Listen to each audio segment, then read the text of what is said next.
ડેડિયાપાડા ખાતે ચૈતર વસાવાના સમર્થનમાં ડેડિયાપાડામાં સામાજિક જન સમર્થન સભામાં લાખોનું માનવ મહેરામણ ઉમટી પડ્યું હતું, જેમાં આપના નેતા ઈસુદાન ગઢવી, ગોપાલ ઇટાલિયા, મનોજ સોરઠિયા સહિત ગુજરાત, મહારાષ્ટ્ર, રાજસ્થાન અને મધ્યપ્રદેશના આદિવાસી સંગઠન અને આગેવાનો હજારોની સંખ્યામાં ઉમટી પડી રીતસરનું શક્તિ પ્રદર્શન કર્યું હતું, જેમણે ધારાસભ્ય ચૈતર વસાવાના સમર્થનમાં અવાજ ઉઠાવ્યો હતો। ધારાસભ્ય ચૈતર વસાવા તેમની પત્ની સહિત કુલ 9 આદિવાસીઓને 7 વર્ષની જેલની સજા ફટકારતા જેલની સજાનું રિએક્શન આવ્યું હતું, જેની સામે આદિવાસીઓ અને સમાજ વધુ એકજૂથ થયેલા અને આદિવાસીઓમાં રોષ જોવા મળ્યો છે।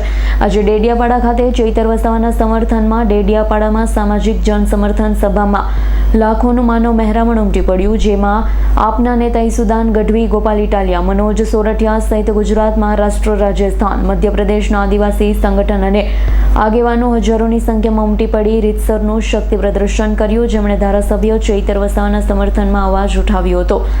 ગુજરાત પ્રદેશ પ્રમુખ ઈસુદાન ગઢવીએ જણાવ્યું હતું કે ભગવાન બિરસા મુંડાના આશીર્વાદ લઈ નીકળેલા ચૈતરભાઈ વસાવાને 3 વખત જેલમાં નાખવામાં આવ્યા, માટે હવે આ લોકોને જડબાતોડ જવાબ આપવાનો છે। આજે અહીંયા ઉપસ્થિત થયેલા 1 લાખ લોકોને જોઈને હું સમજી ગયો કે શા માટે ભાજપ આદિવાસી સમાજને જાગૃત થવા દેતું નથી, કારણ કે ભાજપને ખબર છે કે એક ચૈતર વસાવા જાગૃત બનીને, ભણી ગણી અને ધારાસભ્ય બનીને ભાજપની ઊંઘ હરામ કરી શકે। જો આટલા 1 લાખ યુવાનો ભણી ગણી આગળ વધે તો 100% તેઓ ભાજપના મૂળિયા ઉખાડી નાખે તેમ છે।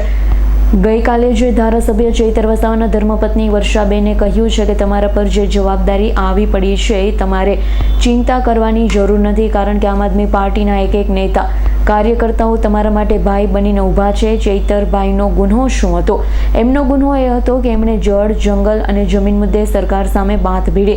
જ્યાં સુધી ચૈતરભાઈ છે ત્યાં સુધી કોઈ કંપનીઓની તાકાત નથી કે જંગલની જમીન પડાવી શકે। આજે ભલે ચૈતરભાઈ જેલમાં હોય, પરંતુ આજની સભાના ફોટો જ્યારે તેઓ જોશે ત્યારે તેમની છાતી ગજગજ ફૂલશે। ચૈતરભાઈ એકલા નથી, આખી ટાઈગરની સેના છે। હું ખાતરી આપું છું કે ચૈતરભાઈને વધારે સમય સુધી જેલમાં રહેવા દઈશું નહીં। ગુજરાતમાં આટલું ડ્રગ્સ વેચાય છે, પરંતુ વેચનારાઓને સજા થતી નથી। મેં સાંભળ્યું છે કે ભાજપના એક નેતાએ વનકર્મીને બેટે માર્યા છે, છતાં પણ તેમને સજા થઈ નથી। ચૈતરભાઈ વસાવા આદિવાસી સમાજ માટે અવાજ ઉઠાવે છે, એટલા માટે તેમને દબાવવાની કોશિશ થઈ રહી છે। અમારા વકીલોની ટીમ સુપ્રીમ કોર્ટ અને હાઈકોર્ટ એમ તમામ જગ્યાએ ગોઠવાઈ ગઈ છે। હવે બસ આદિવાસી સમાજ એકતા જાળવવાની છે, કારણ કે મેં ગઈકાલે સાંભળ્યું કે આદિવાસી સમાજમાં ભાગલા પાડવા માટે ભાજપના નેતાઓએ ષડયંત્ર રચ્યું। ચૈતરભાઈને સજા તો અપાવી દીધી, પરંતુ હવે લોકોની જીંગ ઝીલાતી નથી। જે રીતે અગાઉ ચૈતરભાઈને જેલમાં પૂર્યા, ત્યારબાદ નર્મદા જિલ્લામાં આદિવાસી સમાજ સહિત તમામ સમાજના લોકોએ ભેગા મળી નર્મદા જિલ્લામાં આમ આદમી પાર્ટીની જિલ્લા પંચાયત બનાવી। આનાથી સ્પષ્ટ થાય છે કે અંબાજીથી ઉમરગામ સુધી ફક્ત એક જ નારો બોલાઈ રહ્યો છે, એક જ ચાલે ચૈતર ચાલે। દીપક જગતાપનો રિપોર્ટ, S9 ન્યૂઝ, રાજપીપળા।